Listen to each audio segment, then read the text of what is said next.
dari kelompok 4 akan mempresentasikan hasil diskusi kami yang berjudul ketatnya sistem pengendalian.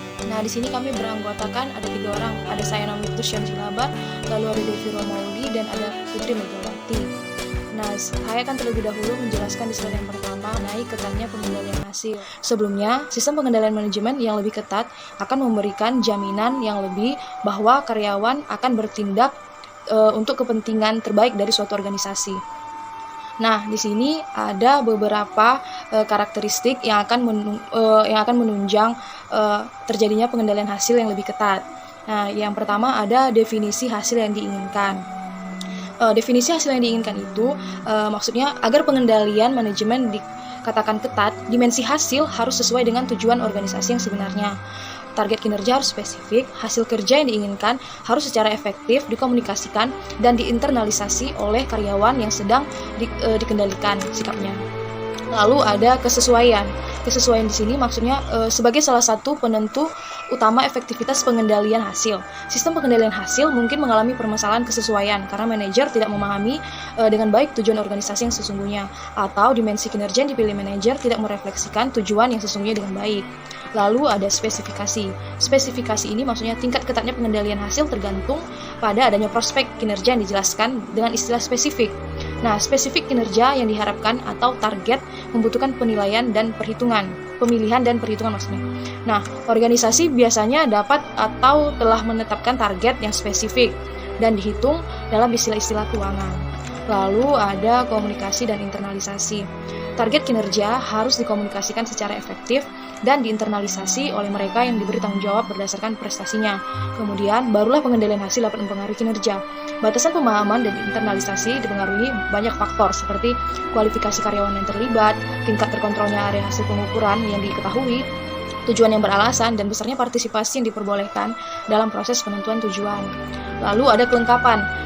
Kelengkapan berarti bahwa area hasil yang didefinisikan dalam sistem pengendalian manajemen memiliki kinerja yang bagus dan ketika karyawan yang terlibat dapat berpengaruh. Oleh karena itu, sistem pengendalian hasil selengkap mungkin harus mencakup seluruh informasi mengenai pengaruh karyawan terhadap nilai perusahaan yang diukur secara tepat, sehingga usaha karyawan seimbang pada seluruh dimensi pekerjaan. Lalu pengukuran kinerja. Sistem pengendalian hasil yang digunakan untuk menerapkan pengendalian yang ketat memerlukan semua kualitas pengukuran yang tinggi. Jika pengukuran gagal pada bagian manapun, sistem pengendalian tidak dapat digolongkan sebagai pengendalian yang ketat karena adanya permasalahan perilaku yang dimungkinkan. Lalu yang terakhir ada insentif. Nah, pengendalian hasil mungkin menjadi lebih ketat jika imbalan dihubungkan secara langsung dan dengan pencapaian hasil yang diinginkan. Hubungan langsung berarti pencapaian hasil secara eksplisit dan jelas menjadi imbalan. Hubungan pasti antara hasil dan imbalan berarti bahwa tidak ada alasan yang ditoleransi. Pengukuran hasil sesuai dengan tujuan perusahaan untuk memaksimalkan nilai pemegang saham, karena perusahaan telah sukses secara terus-menerus. Demikian yang dapat saya sampaikan, akan dilanjutkan oleh teman saya, Devi Romauli. Terima kasih. Baik, saya Devi Romauli. Saya akan melanjutkan presentasi dari teman saya yang sebelumnya, yaitu Nuni Putri Sion. Saya akan membahas mengenai ketatnya pengendalian tindakan.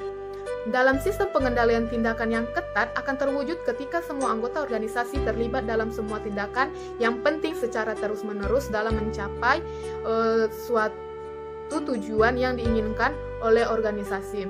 Nah, untuk mencapai pengendalian tindakan yang ketat, maka suatu organisasi harus mengetahui apa saja yang termasuk ke dalam tipe pengendalian tindakan dan bagaimana cara penggunaan pengendalian tindakan tersebut.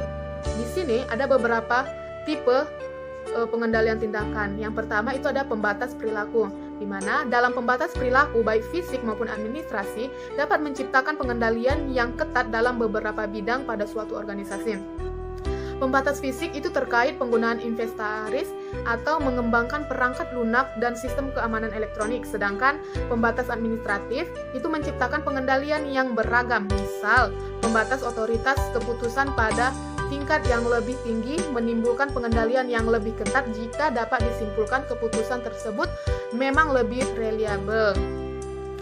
Pemisah tugas antara karyawan juga merupakan bentuk pembatas administrasi.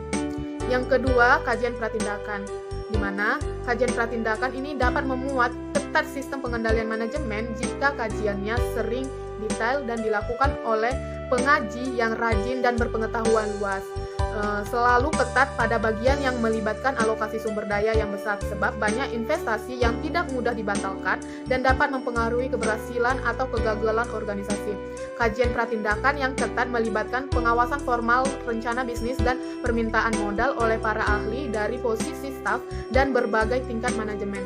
Namun beberapa organisasi juga menggunakan kajian pratindakan yang ketat sebelum karyawan dapat menggunakan uang meskipun dalam jumlah kecil. Dan yang ketiga itu ada akuntabilitas tindakan, di mana akuntabilitas tindakan ini menciptakan pengendalian ketat seperti halnya pengendalian hasil yang ketat.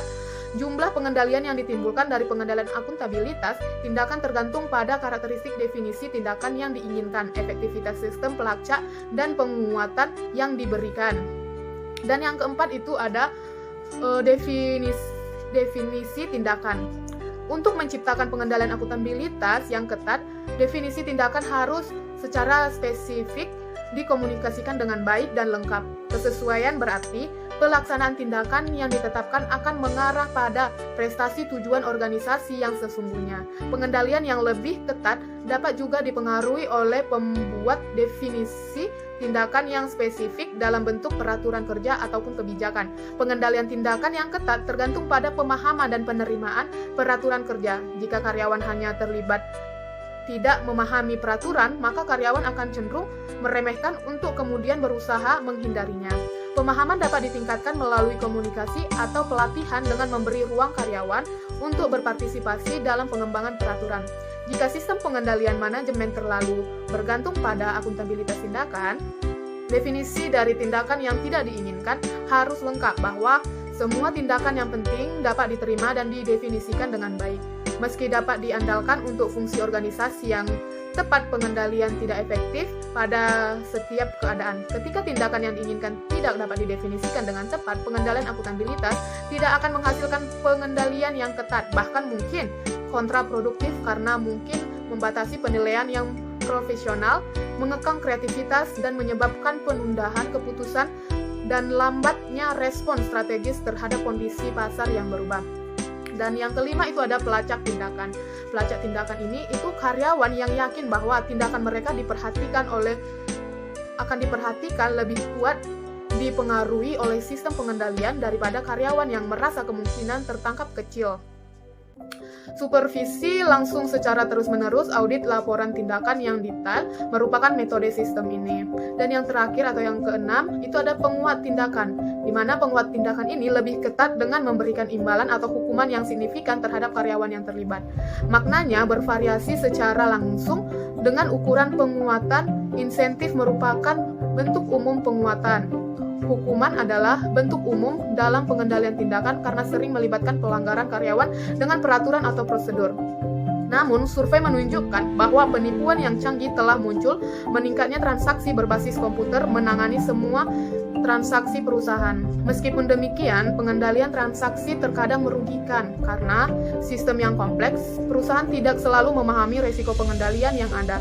Penelitian menunjukkan bahwa lebih dari 2/3 dari eksekutif percaya bahwa pengendalian yang efektif terhambat karena terlalu fokus pada teknologi dan gagal menunjukkan perubahan organisasi dan perubahan prosedur yang diperlukan.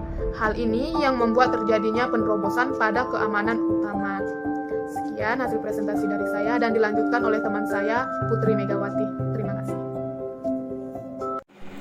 Baik, selanjutnya kita akan membahas mengenai ketatnya pengendalian personel atau kultural. Dalam organisasi sosial dan volunteer, pengendalian personel biasanya menunjukkan jumlah pengendalian yang signifikan. Sebagaimana kebanyakan volunteer sangat puas hanya dengan melakukan kebaikan, sehingga termotivasi untuk melakukannya dengan baik. Pengendalian personal atau kultural yang ketat juga ada pada bisnis yang berorientasi laba. Keberadaannya pada perusahaan keluarga yang kecil merupakan hal yang umum ketika pengendalian personal atau kultural mungkin menjadi efektif karena adanya rasa saling melengkapi atau kesesuaian antara keinginan organisasi dan keinginan individu yang ingin mereka capai. Beberapa perusahaan menggunakan berbagai bentuk pengendalian personal atau kultural yang jika dikombinasikan akan menghasilkan pengendalian yang ketat. Contohnya, pengendalian yang digunakan pada area produksi Wabash National Corporation, produsen truk kontainer yang berlokasi di oleh varian Indian. Contohnya itu seperti rencana insentif kelompok, termasuk rencana pembagian laba yang memberikan 10% pendapatan setelah pajak kepada karyawan dan rencana pensiun yang diadakan pada kontribusi margin laba. Namun, dalam banyak kasus, tingkat pengendalian pada pengendalian personal atau kultural kurang ketat. Pada banyak perusahaan, rasa saling melengkapi antara tujuan individu dan organisasi lebih kecil daripada di perusahaan keluarga. Karakteristik itu juga tidak stabil. Perbedaan antara tujuan individu dan organisasi seringkali datang tak terduga. Sebagaimana hasil survei oleh KPMG Forensik menyatakan, ciri khas penipu perusahaan adalah eksekutif laki-laki yang terpercaya yang melakukan lebih dari 20 tindakan penipuan selama 5 tahun atau lebih. Jelasnya perusahaan ironisnya tidak boleh sepenuhnya menaruh kepercayaan pada karyawan yang terpercaya, meskipun mereka tampaknya tidak pernah menunjukkan tanda-tanda ketidakjujuran dan berhubungan baik dengan koleganya. Tahapan yang mungkin diambil untuk meningkatkan kekuatan pengendalian personal sulit diperkirakan dan secara potensial tidak reliable. Faktor-faktor seperti pendidikan, pengalaman, dan kepribadian tidak selalu dapat memprediksi kinerja di masa yang akan datang. Di sisi lain, pengendalian kultural sering kali lebih stabil. Budaya organisasi bisa menjadi kuat karena mereka berasal dari kepercayaan dan nilai yang dimiliki secara mendalam dan tersebar luas. Namun, banyak perusahaan besar memiliki budaya yang lemah karena perbedaan dan dispersi karyawan. Beberapa disebabkan oleh merger dari entitas yang tidak sama, dan juga karena kurangnya pelatihan dan penguatan yang dibutuhkan untuk menanamkan dan menjaga budaya yang kuat. Kecuali perusahaan dengan budaya yang kuat, pengendalian yang ketat tidak dapat dipengaruhi dengan penggunaan pengendalian personal atau kultural sendiri. Perusahaan bisa cepat jatuh jika permintaan, kesempatan, atau kebutuhan berubah dan mereka sedikit atau tidak memberikan tanda kegagalan. Sekian dari hasil persentase kelompok kami, kelompok 4. Atas perhatian teman-teman semua kami ucapkan terima kasih.